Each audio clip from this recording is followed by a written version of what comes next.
Here's another update video on the bike.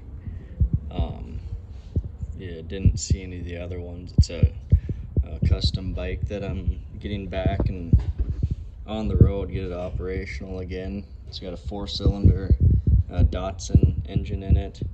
The carburetor is off of an old, I think, a 1929 Indian Chief, the old Linkard carburetor. Transmission is from a Motorcyle. It's the guy that put it together originally, my great uncle, cast this transmission adapter plate, stamped it Motorcyle. The frame is also a Motorcyle. It was stretched 10 inches. Then the front end is the forks are off of a Goldwing. But we've been putting this together for, I don't know, 6-9 months now. Picked it up last fall at some point, and yeah, finally making some good progress here. Got the intake all back together on it, got the radiator mounted, overflow tank on there. Figured out what air filter it took. That was more challenging than a guy thinks, trying to figure out exactly what air filter fits in there, but my father-in-law was able to figure that out just off of sight. He stared at it for about 15 seconds and then told me what it was.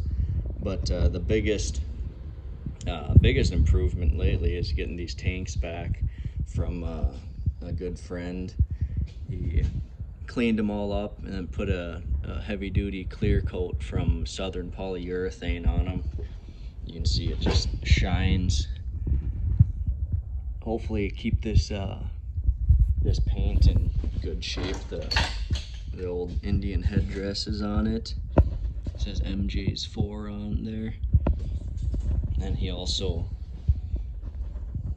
hit the 2 little boxes that go on the back of it as well.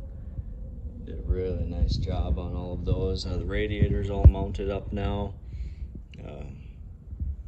We've started and ran it a few times. Basically all that's, or I shouldn't say all that's left to do, but what's next is to figure out the switch on the handlebars doesn't work for the starter. You have to jump the solenoid down there, so check some wiring, get that figured out, get a bracket made to put a seat on it, and man, there's not a whole lot else besides that. I need to get the battery held in there a little better.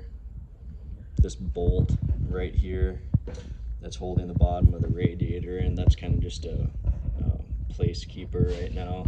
I need to get a good quality socket head or flange bolt that will fit all the way through there. That's just kind of there to keep it in place while I was welding it. But there it is. We'll post more videos once we get it running.